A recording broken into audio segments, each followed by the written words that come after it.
So we're here with Jordan Hasay, ahead of marathon number 2, Chicago 2017. You said over there in the press conference that you felt this build-up had gone better than Boston. Why do you think that was? Or I guess what about it has been better? Yeah, well, I've been able to stay healthy, no tweaks, which is always kind of a concern with the marathon training, and so I'm really thankful for that. And of course, I had no injuries going into Boston, but I pretty much kept the mileage the same, just the long runs have been more consistent, so I was pretty careful going up to Boston not to do too many hard long runs, but I've been able to pretty much make that a consistent part weekly, if not, well, I'm kind of on a random schedule actually, every 10 or whatever days. I just go with how we feel. We take a lot of rest days between, but again, kind of not as many rest days this time because we knew I would respond well, and then the speed workouts have gone better though, so my strength is better, but also I feel like my speed has been a lot better, and I've really focused on kind of those speed workouts more so than before Boston.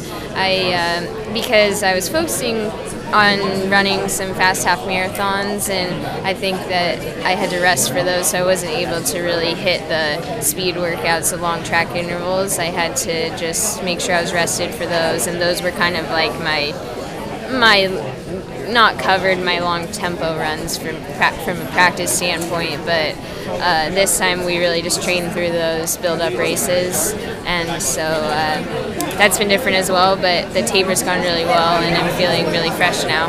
So is that one of the reasons why, going into Boston, obviously those races were really fast? Yes. Is that, do you think, why they were a little slower this time around? Is that your training?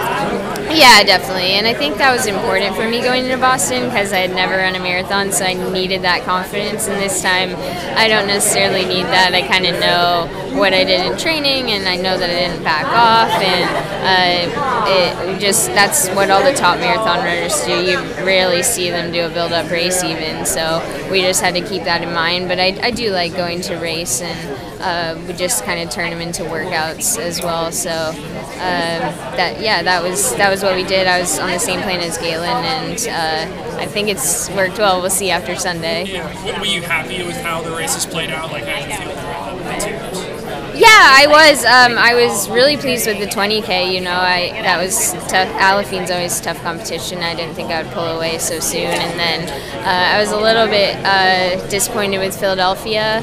But looking back, I had my highest mileage that week before, and then had done a pretty good long run that week. So I'm still learning. It's only my second build up, so maybe I wouldn't have done that, so it would have felt a little bit fresher. But then I continued on and got in a good 20-mile tempo that day.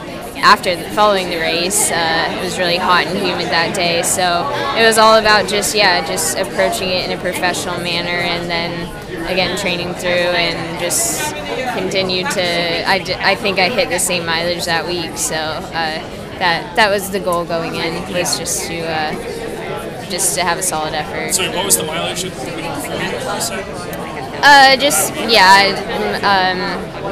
Mid low hundreds, so yeah. And you said you did a 20-mile tempo after the race? So yeah, we kept going. Okay. So I did 7 more miles at about 5:30 pace. So so 20 miles total. I know. I haven't quite hit that yet, but I got in that good tempo run. So I didn't do that after Prague, obviously, because it was 2 weeks before Boston. So it's been different. So I'm interested myself to see how it's going to compare. I think there's always just a certain level of intrigue, and the marathon is so unknown. It's not like track where you can go into the race so confident because you can sort of do the distance in practice, and if you do that with this, you'll drain yourself. So I'm interested to see if what I've kind of changed in training will help me to be able to be stronger over that last part of the race and really race it, because in Boston I felt like it was more just a grind those last 6-7 miles, and this time I hope to just be able to feel, I'm sure I feel the same, but I hope to be able to be even stronger at that point. Yeah. Now obviously there are two women who are in the pretty credentialed Turkish Deballer, and Florence Kipagog, and both long run under 220. Florence is one.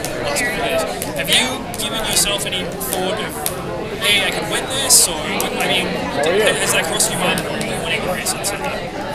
Yeah, I think that I just want to compete well, and I'm not going to put any limitations on myself. Obviously, I have to be realistic, and if Trunish says she's hoping to PR, then I'll just be honest, I'm not going to win. I don't think I'm in that kind of shape, but I'm going to just do my very best to run a fast time, and that's what's exciting is they both seem to be really fit, and so they can help push me towards a fast time on Sunday, and that's why I chose this race, because I think it's important to start bridging that gap between 2:17. Obviously, I'm not going to make that jump from 2:23 to 2:17 on Sunday, but I'd like to start making small steps towards doing that. Do you have a time in mind that you'd like to hit? I don't really want to set any limitations. So just, I mean, obviously I'll be pleased with the PR.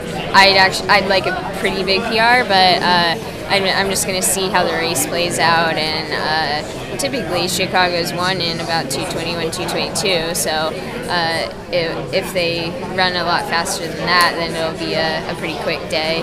But yeah, just gonna go with how I feel and not set too many limitations. So one thing that's on some people's mind is the heat. It's supposed to be like a high of 76 on Sunday. Right. And Galen's shown that he's a really good heat runner.